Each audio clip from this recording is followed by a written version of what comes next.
Hello, everyone. I am here with Epic Icons. Really excited to get online with the amazing Beatriz Calis. I met Beatriz years ago, oddly enough, through the cigar industry. I've had a lot of different clients in the events, my events agency with cigars and all types of different manufacturers. And we met through a couple of friends. There were a couple people that were like, hey, you have got to meet Beatriz. Here she is. Here we go. Add. There we go. Can you hear me now, Sarah? Yes, I can hear you now. Okay, good. I'm sorry. I'm just in the middle of Mexico. I was trying to get Wi-Fi. It's impossible here. It's just been crazy today. So you're in Mexico right now? I'm in Cancun actually right now. I needed to get away for a little bit. I mean, this year, this 2020 has been amazing for me, but it's also been very tough because I've been competing. I've been trying to focus in the fitness industry. So I've been doing a lot of stuff and I needed to get like a little break. So, so it's always good. It's always good to get a vacation in Cancun out of Miami, even if Miami is like kind of like Cancun, but at the same time, it's it's where we live. So I was just telling everybody about how we met and how everyone was telling me how full of energy you were and that our stars would collide and it would be amazing. And we've definitely had some fun at Prime Cigar. We definitely did. Yes, for sure. And I know that over time, you have gone through a journey of you were born in Cuba, correct? I was born and raised in Cuba. I moved out of Cuba when I was 17 the first time, but I moved to Europe. Oh, wow. So, what did you do in Europe? Tell me about that. Yeah, so my father he's been living in Spain for 20 years. Actually, Jason and David made my father in Barcelona. And they've been working, I mean, he's been working there for 20 years. So at the beginning, I moved there because I was trying to get my Spanish papers. So I was there for a couple of years. Then I fell in love with an Italian guy. So I moved to Florence. And then I lived in Florence for a year, which was a great experience. Not a country, not a place that I would go back and live in. But then I moved back to Madrid. And then I finally came to Miami when I was 24 years old. Wow, that's amazing. And you built a career posting these cigar tours, correct? Back and forth between Cuba and Miami or Cuban America. So it's very interesting because thank you. Because we're getting champagne here. We're getting the full look. One for you and one for me, Sarah. Salud. So, yes, when I moved to Miami, the first place, I didn't have any papers. So I'm like, okay, what can I do to make money without having to go to work in a bar or something like that? Because also it's very hard when you don't have papers. So I knew a lot about cigars because when I was a teenager, I used to be in Feria del Habano. So with the Habano Festival, every single year they would hire me as a model. But I didn't like the model part, so I was just sit down next to the roller. I'm like, can you explain this to me? So I got to learn a lot about it during those 4 years I was in the Habano Festival. Then I moved here to Miami, and I'm like, well, I know a little bit about cigars. It's an industry that is only for men. So maybe it's gonna work out for me. Why not? Let's give it a try. So I started working without papers in a cigar store, very small, in Doral. And little by little, I start socializing, meeting people, and doing all of this. And one day I got to meet Eric Calvino, the owner of Cigar Snob magazine.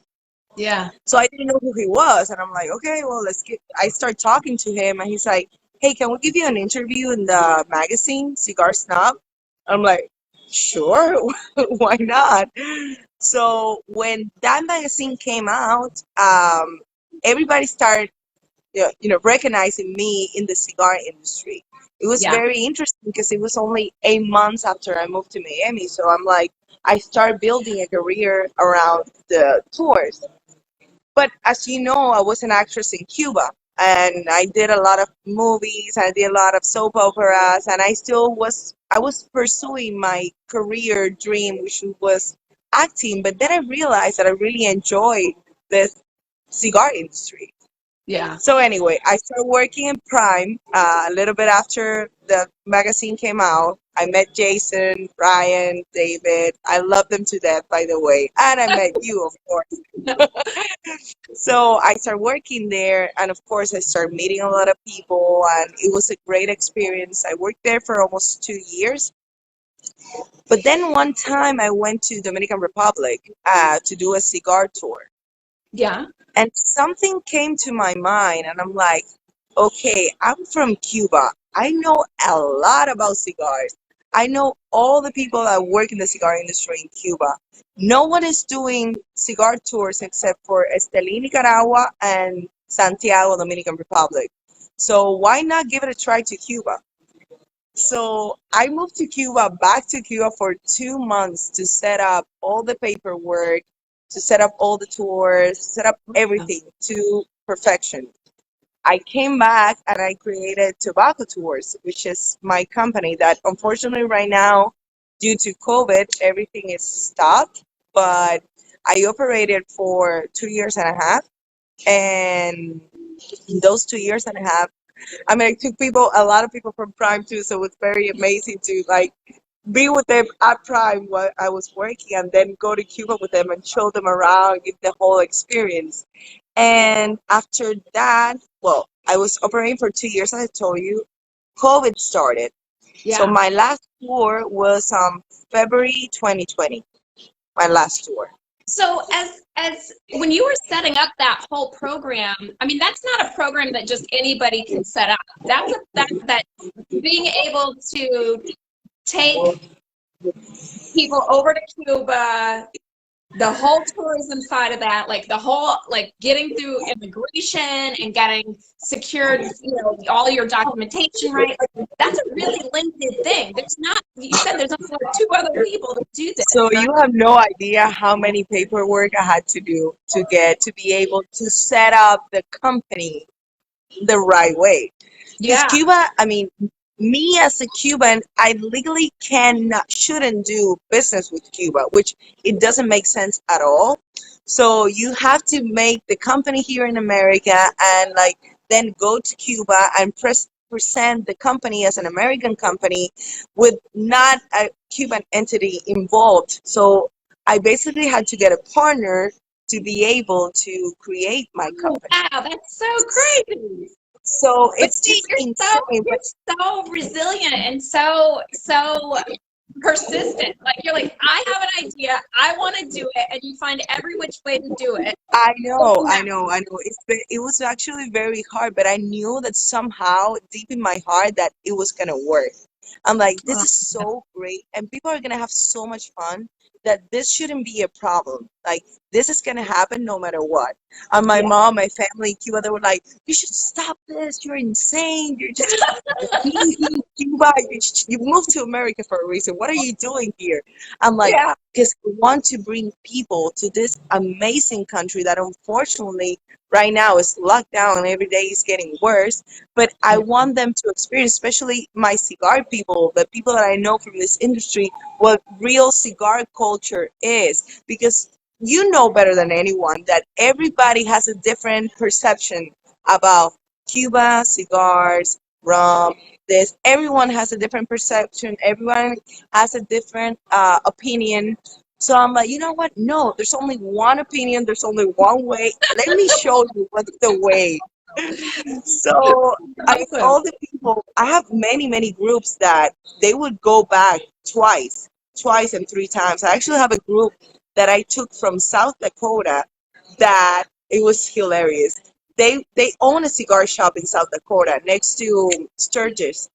So Okay. it was a group of eight people. I took them to Cuba, and they had such an amazing time that they all got tattoos of the immigration stamp in Cuba with the tobacco tourist logo. I'm like, you guys are insane, you know?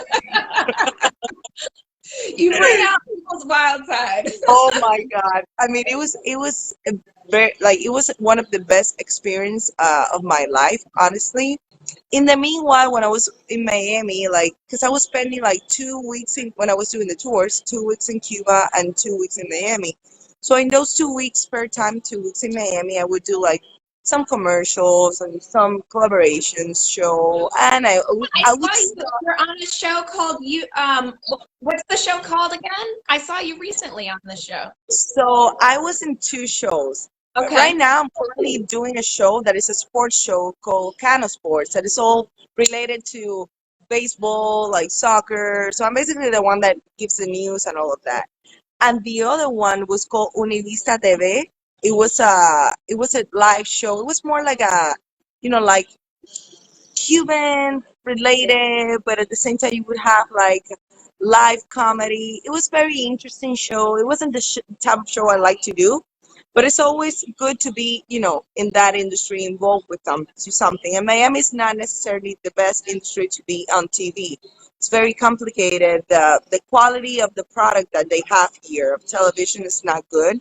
You will have Okay. to move to LA or to New York to really do something important. So that's why I kind of like put that on the side. And I'm like, you know what? If it's gonna make me make some money or something on the side, great. If not, whatever.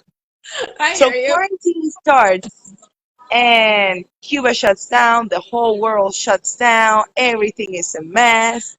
People are going crazy, and I was already doing a little bit of fitness stuff on the side as well, doing some classes, training some people, but nothing like super serious because I was focused 100% in Cuba in the tobacco tours.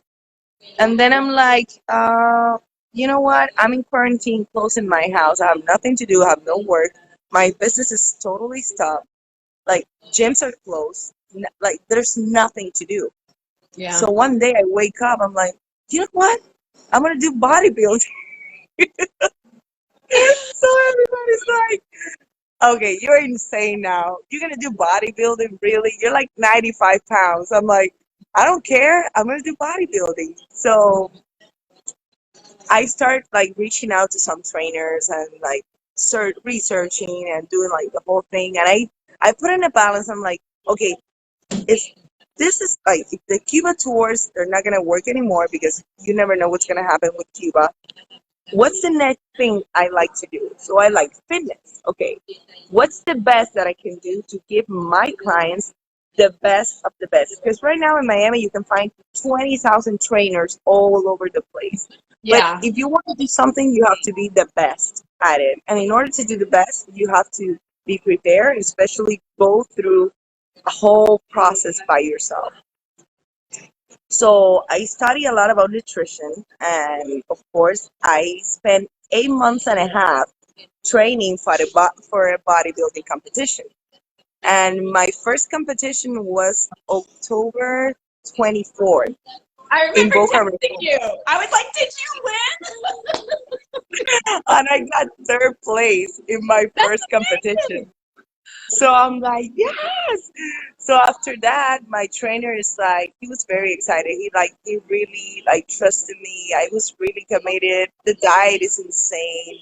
Like the exercises and the workouts are insane. But the second competition was a little bit more complicated because it was a pro competition. So all the people that would go to compete would be professional bodybuilders. Yeah. So the first one was amateur, the second one was professional. So in the second one, I had to do a totally different variation for my training, my diet. I had to gain weight, I had to gain size. It was, I mean, I sent you some of the pictures, and you find some of the pictures on my Instagram and my Facebook, but I gained like 15 pounds, and I was still waiting. Like my weight was 118 when I went to on stage. What? Oh my God. That just goes to show, like, numbers, those numbers can be all over the place. You know, if I was I was pure, 118 I pounds, I'd was be, pure muscle, but also you get dehydrated. So yeah. 75% of your body is water. So if you get dehydrated 2 days before the show, you lose like 10 pounds in water. So I Wow. was like, How did you do in that competition? actually, in that one, I almost got first place. I got What? second place. And a total pro, you know, Competition. you got second place. That's amazing. That is one thing that I truly do admire about following you and watching what all you do, because it seems like no matter what, you constantly attack whatever it is you want, and you're relentless about it. I mean, you just go Thank you. and no, no is not an option. And I think that's got to come from somewhere. I mean, was there something in your life that like made you that way, or were you just born like this?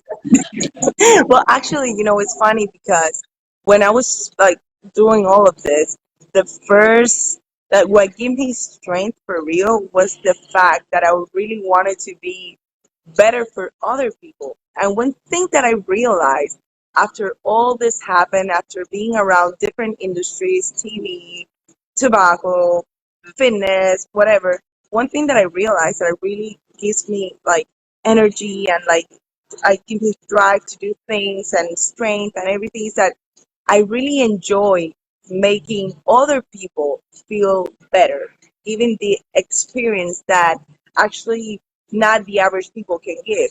So actually I did this in the first place because I wanted to be better for my clients. For my clients. And now I see my clients, I'm like, listen, I spent 8 months suffering. So you better do the diet that I tell you to do.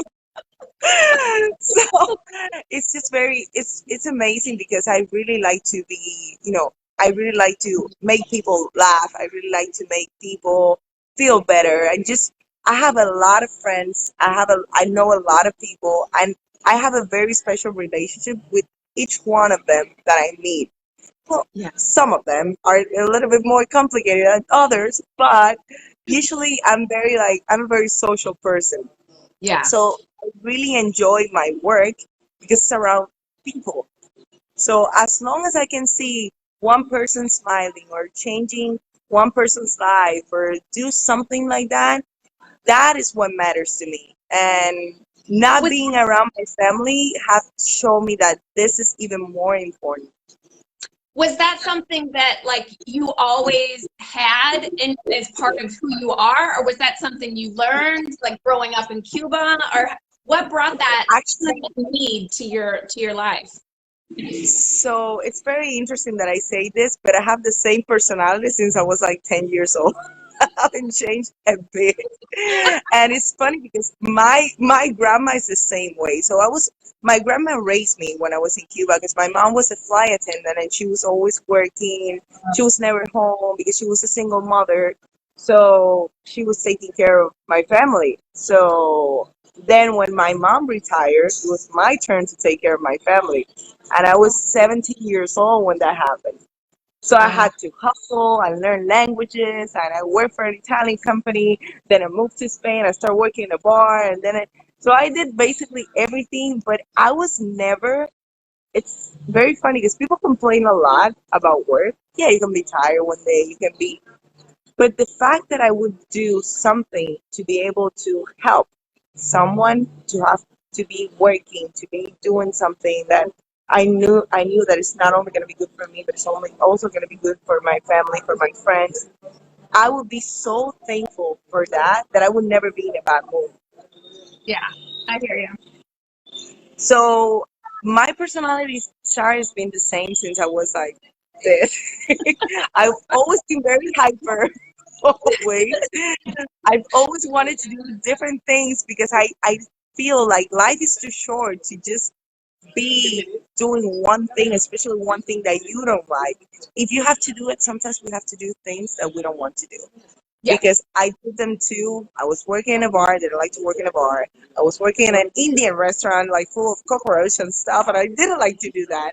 But you know what? This is just a stepping stone to be able to do something better for your life.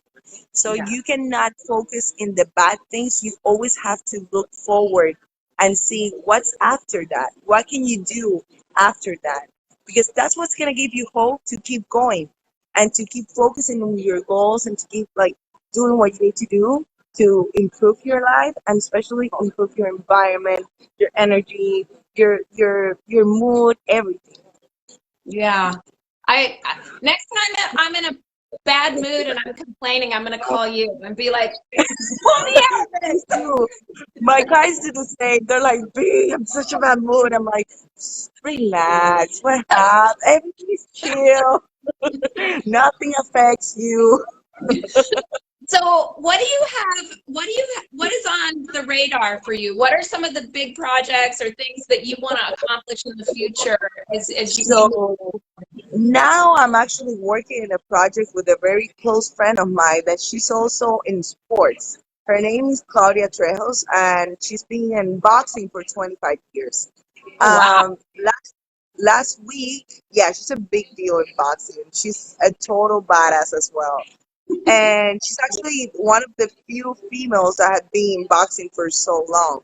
So now we came up with this new show, excuse, whatever you want to call it, called Woo slash Man's World, like Woman's World. So it's like I a world of love women it. and men. So it's gonna be a weekly live show. We're gonna be talking about different subjects. We're gonna be talking about cigars. We're gonna be talking about fitness. We're gonna be talking about sports. We're gonna be talking about the excess or whatever subject is more popular, but we want to like include different, like for instance we both live in Miami and we like to support local restaurants, especially with all this pandemic going on and with this COVID going on. So we're going to do every single show in a different place that we would like to support. Like for Oh, instance, the first show we did it at Prime, and we did like videos for Prime, and we did the second show we did at another restaurant. That's my friend's restaurant. It's called Neme Gastrobar. It's close to my house. Very good restaurant, by the way. You should go check it out. nice. And we wanna be including like cigar brands eventually. Want to be including like maybe sports or bringing people in like for the show. So it's gonna be very good.